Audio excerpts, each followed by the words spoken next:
Hidup Jakarta tuh ternyata Rata-rata 15 juta. 15 juta. Itu menurut Mas atau yang Mas alami apakah iya segitu gitu kan 15 juta atau enggak, dan gimana buat teman-teman yang mendapatkan UMP 5 juta pengeluarannya aja 15 juta nih. Iya, kalau ditanyain apakah make sense atau enggak 15 juta ya bahkan ada yang bilang kurang Lebih, juga ya. ya bisa jadi apalagi kalau memang tanggungannya banyak gitu. Nah sekarang lantas bagaimana dengan yang UMP 5 juta itu sendiri ya sebetulnya.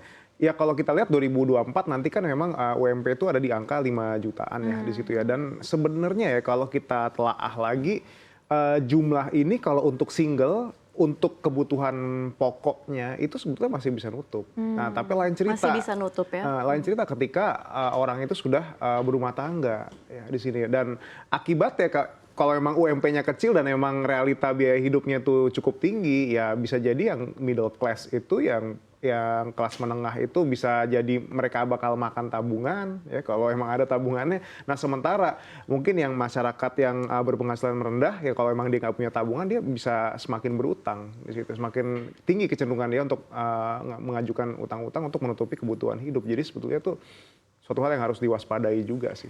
Emang kita tuh semakin banyak dihadapi tantangan begitu ya, di antara memang banyak sekali memang ada yang sudah di 15 juta dianggap juga sudah cukup atau yang di UMP 5 juta. Tapi kalau misalnya kita lihat menghadapi tantangan dengan biaya hidup yang tinggi di Jakarta, ada nggak sih strategi-strategi khusus agar memang keuangan kita tuh stabil begitu ya, apalagi untuk memasuki tahun 2024? Ya, sebetulnya caranya strategi khususnya adalah kita mungkin bisa menghemat apa yang memang layak untuk dihemat, dikurangi gitu ya.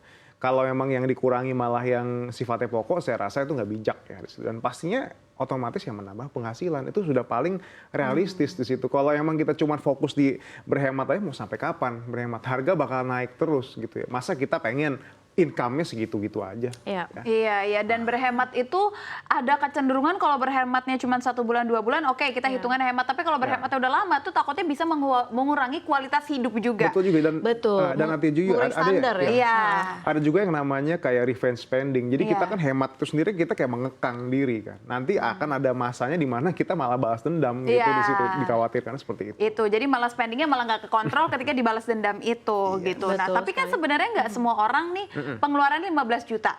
Kemarin aku sebelum nikah aku nggak nyampe 15 juta. Nah sekarang udah menikah karena beban di rumah ditanggung ke kita, nyampe tuh 15 juta, berasa tuh 15 juta. Nah gimana buat teman-teman yang mungkin pengeluarannya nggak nyampe di 15 juta dan mereka memiliki UMP 5 juta untuk bisa tetap menabung? Oke, pasti pertama kali kita bisa tahu nih gimana kita menabung, kita bisa nabung atau enggak kalau memang kita sudah bisa melakukan pencatatan dulu. Jadi kalau tanpa pencatatan ya kita mana bisa tahu gitu uang kita larinya kemana. Nah setelah kita tahu semuanya, kita sudah petakan itu, barulah kelihatan jumlah mana yang memang bisa ditabung. Jadi memang ketika penghasilan kita masih pas-pasan gitu, mungkin masih 5 juta atau mungkin under 5 juta juga masih banyak ya di sini ya.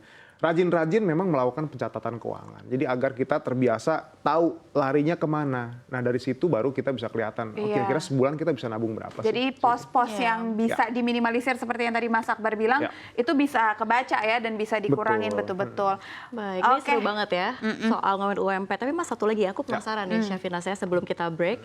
Tapi kalau misalnya kita lihat kan ini ada gaji 15 juta, terus ada UMP 5 juta. Itu pos-pos persentasenya untuk bulanan sama atau beda? Atau bisa aja disamakan? Sebetulnya beda ya. Ya walaupun bisa disamakan, walaupun itu bisa, cuma tetap aja akan terjadi semacam nggak balance gitu ya. Mungkin kalau dulu orang bilang kalau misalnya kita punya pengeluaran ya sebaik mungkin kalau bisa biaya hidup cuma 50% kayak gitu ya. Terus habis itu cicilan maksimal di 30% kayak gitu ya. Pada prakteknya seperti itu ketika gaji kita bertambah besar gitu.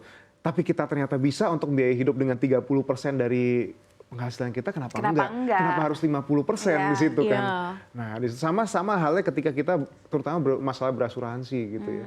Kalau orang bilang katanya, ya kalau misalnya asuransi ya maksimal banget di 10 atau 15%. Nah sekarang bagaimana kalau memang gajinya dia pas-pasan gitu? Apakah harus gitu juga? Saya rasa enggak di situ. Kalau di situ kita fokusnya beda lagi, mungkin kita akan lebih cenderung untuk pakai BPJS aja gitu ketika masih itu, jadi memang nggak bisa dipatok benar-benar sama sih, walaupun memang pada prakteknya bisa-bisa aja.